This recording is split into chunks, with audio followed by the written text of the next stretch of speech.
ఏడుకుంటలవాడ వెంకటరమణ గోవింద గోవింద ఆపద ముక్కులవాడ నాథరక్షక గోవింద గోవింద. ஓம் நமோ வெங்கடேசாயா. இந்த மாதம் பார்த்திங்கன்னா நிறைய அப்டேட்ஸ் வந்துகிட்டே இருந்தது. ஸோ எல்லா அப்டேட்ஸையும் வந்து கன்சாலிடேட் பண்ணிவிட்டு எது ஃபைனல் எது தேவைன்ற மாதிரி உங்களுக்கு வந்து சம்மரைஸ் பண்ணுற மாதிரி வீடியோ தான் இது. ஸோ இந்த வீடியோ யூஸ்ஃபுல்லாக இருக்கும்னு நான் நம்புகிறேன். ஸோ ஸ்டார்ட் பண்ணலாம். ஸோ ஃபர்ஸ்ட் திங் வந்து டிக்கெட் புக்கிங் வந்து எல்லாமே இப்போ ஆன்லைனில் தான் நீங்கள் புக் பண்ண முடியும். ஃப்ரீ தர்ஷனை கூட நீங்கள் ஆன்லைன் மூலயமா இப்போ புக் பண்ணிடலாம். ஸோ ஃப்ரீ தர்ஷன் இல்லைனா வர்ச்சுவல் சேவா இல்லைனா 300 ரூபாய் தர்ஷன் டிக்கெட்ஸ் ஏதாவது ஒரு டிக்கெட் நீங்கள் வந்து புக் பண்ணியிருக்கணும். ஆன்லைன் மூலயமா தான் புக் பண்ணியிருக்கணும். ஸோ டிக்கெட் புக் பண்ணால் மட்டும்தான் நீங்கள் திருமலாவில் அலவுட். ரெண்டாவது வந்து நீங்கள் டிக்கெட் புக் பண்ணும்போது எந்த ஐடி ப்ரூஃப் நீங்கள் கொடுத்தீங்களோ அந்த ஐடி ப்ரூஃபை வந்து நீங்கள் தர்ஷன் போகும்போது கண்டிப்பாக எடுத்துகிட்டு போகணும். மூணாவது வேக்சினேஷன் சர்டிஃபிகேட் இல்லைனா கோவிட் நெகட்டிவ் சர்டிஃபிகேட் கம்பல்சரியாக எடுத்துகிட்டு போகணும். அக்டோபர் 1ஆம் தேதியிலேருந்து 18 வயசுக்கு மேலே இருக்கவங்களுக்கு இதில் ரெண்டுத்தில் ஏதாவது ஒன்று கம்பல்சரியாக எடுத்துகிட்டு போகணும். 12லேருந்து 18 வயசுக்குள்ளே இருக்கவங்க கோவிட் நெகட்டிவ் ரிப்போர்ட் கண்டிப்பாக எடுத்துகிட்டு போகணும். 12 வயசு கீழே இருக்கிறவங்களுக்கு எதுவுமே இல்லை, எந்த ரெஸ்ட்ரிக்ஷனுமே இல்லை. ஏஜ் ப்ரூஃப் மட்டும் நீங்கள் எடுத்துகிட்டு போகணும் டிக்கெட் தர்ஷன் பார்க்கும்போது. திருமலாவில் வந்து நீங்கள் முந்தின நாள் 1 மணிக்கு அப்புறம்தான் வந்து அலவுட். ஸோ நாளைக்கு தர்ஷன்னா இன்றைக்கி மத்தியானம் 1 மணிலேருந்து தான் நீங்கள் அலவுடு. திருமலாவுக்கு முன்னாடியே வந்து திருமலா போக முடியாது. ஸ்ரீவாரி மெட்டு மட்டும்தான் ஓப்பனில் இருக்குது. நீங்கள் நடப்பாத வழியாக போகிறீங்க அப்படின்னாக்கா அலிப்பிரி வந்து க்ளோஸ்டாக இருக்குது. இப்போ ரெனோவேட் பண்ணிகிட்ருக்காங்க. ஸோ அக்டோபர் மாதத்துக்குள்ளே அலிப்பிரி ஓப்பனாக இருக்கும் நம்ம நம்பலாம். அண்ட் தீர்த்தாஸ் எல்லாமே வந்து க்ளோஸ்டாக இருக்குது. புஷ்கரணி இல்லைனா வந்து ஜாபாலி தீர்த்தம், பாப்பர் விநாசம், ஆகாஷகங்கா எல்லாமே வந்து மூடியிருக்காங்க. விசிட்டுக்கு மட்டும்தான் அலவுடு, குளிக்கிறதுக்கு வந்து அலவுடு கிடையாது. ஸ்ரீவாரி மெட்டு வழியாக போகிறீங்க அப்படின்னாக்கா 4 மணி ஈவினிங்க்கு மேலே அலவுடு கிடையாது. அப்புறம் அக்காமடேஷன் வந்து 2 விதமாக புக் பண்ணலாம். ஒன்று ஆன்லைன் இல்லைன்னா ஆஃப்லைன். ஆன்லைன் மூலமா புக் பண்ணுறதுக்கு அக்டோபர் மாதத்துக்கு டேட்ஸ் கூடிய சீக்கிரம் அனௌன்ஸ் பண்ணுவாங்க. நான் அனௌன்ஸ் பண்ணோடனே நான் என் சேனலில் கண்டிப்பாக அப்டேட் போடுவேன். ஸோ நீங்கள் பாருங்கள். அண்டு ஆன்லைனில் நீங்கள் டிக்கெட் புக் பண்ணிட்டீங்க அப்படின்னாக்கா நீங்கள் வந்து இந்த டோல்கேட்லேயோ இல்லை வந்து இந்த செக் பாயிண்ட்லேயோ வந்து நீங்கள் ஸ்கேன் பண்ணிக்கணும். ஸ்கேன் பண்ணோடனே உங்கள் மொபைலுக்கு வந்து ஒரு மெசேஜ் வரும். அந்த மெசேஜில் போட்டிருக்க அந்த டைமிங்லேருந்து 5 மணி நேரத்துக்குள்ளே நீங்கள் போய் அந்த எஸ்இஓ ஆஃபீஸ்க்கு நீங்கள் போயிட்டு நீங்கள் செக்இன் பண்ணிக்கணும். நீங்கள் அந்த 5 மணி நேரத்துக்குள்ளே நீங்கள் வந்து செக்இன் பண்ணல அப்படின்னாக்கா ரீஅலாட் ஆகிடும். அதே மாதிரி அவங்க கொடுத்துருக்க அந்த டைம் ஸ்லாட் கொடுத்துருக்கிறதுக்குள்ளே நீங்கள் வந்து ஸ்கேன் பண்ணியிருக்கணும் உங்கள் அக்காமடேஷன் ரெசிப்டை. அந்த டைம் ஸ்லாட் தாண்டிடுச்சு அப்படின்னாக்கா கண்டிப்பாக வந்து இந்த ரூம் வந்து வேறு யாருக்காவது அலாட் ஆகிடும். ஸோ ஆஃப்லைனில் நீங்கள் வந்து அக்காமடேஷன் நீங்கள் புக் பண்ணலாம். 6 இடத்துல வந்து அக்காமடேஷன் இருக்குது.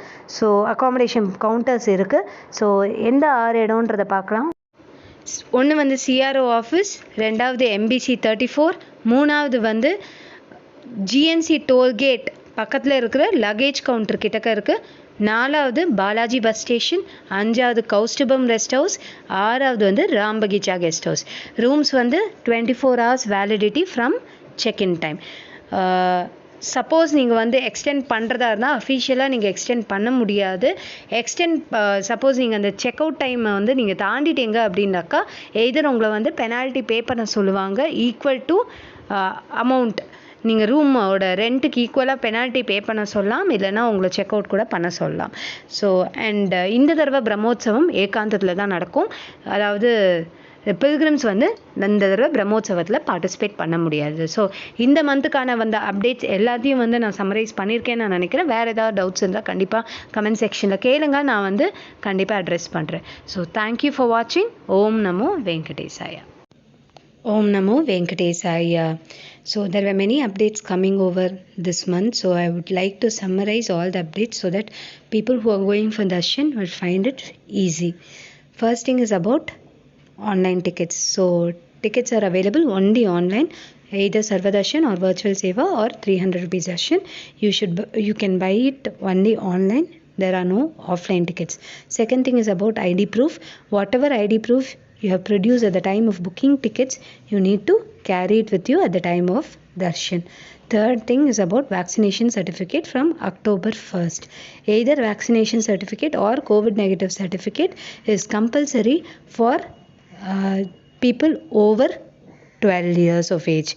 So if you are under 12 years of age, it is enough if you carry your age proof with you. If you're over 12 years of age, you should carry your vaccination certificate or your COVID negative report. In case you are 12 to 18, COVID negative report is mandatory since vaccination is not available. Then Tirumala, people are allowed to Tirumala during the previous day after 1 p.m. Suppose your darshan is tomorrow, you are allowed to Tirumala from 1 p.m. today. So you are not allowed to Tirumala before that. Then talking about footpath, only Srivari Mettu is open. Srivari Mettu is not, people are not allowed to travel through Srivari Mettu after 4 p.m. Alipiri footpath is closed for renovation. We are hoping that it might be open sometime in October. Then regarding accommodation, you can book it either online or offline.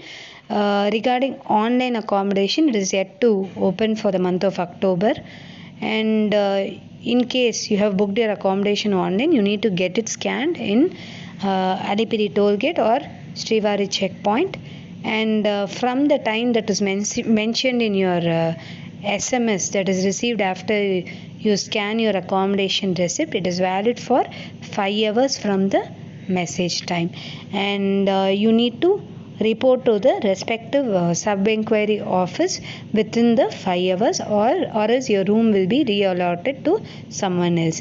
And you need to check in or scan your accommodation receipt within the allotted slot, within the slot wherein you have booked your accommodation.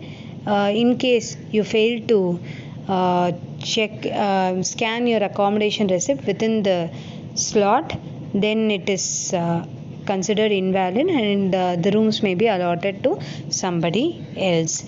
And in case you want to book an accommodation offline, you can book accommodation in 6 places. There are 6 counters because accommodation is decentralized in 6 counters. First thing is CRO office, second MBC 34, third the counter adjacent to GNC tollgate, that is near our luggage counter. Fourth one is Balaji bus station. Fifth is Kaustubam rest house. Sixth is Ram Baghicha guest house. So rooms are available strictly for 24 hours from the time you check in, and you cannot extend beyond 24 hours. In case you fail to check out within 24 hours, you may have to pay penalty, or you may be forced to check out. Then Brahmotsavam this time is conducted in Ekantam, in solitude. So pilgrims are not allowed to participate in Brahmotsavam rituals. So that's it. I hope I have covered all the updates. So thank you for watching. In case you have any doubts, let me know through a comment in the comment section. I shall definitely address them. So thank you for watching. Om Namo Venkatesaya. Oh.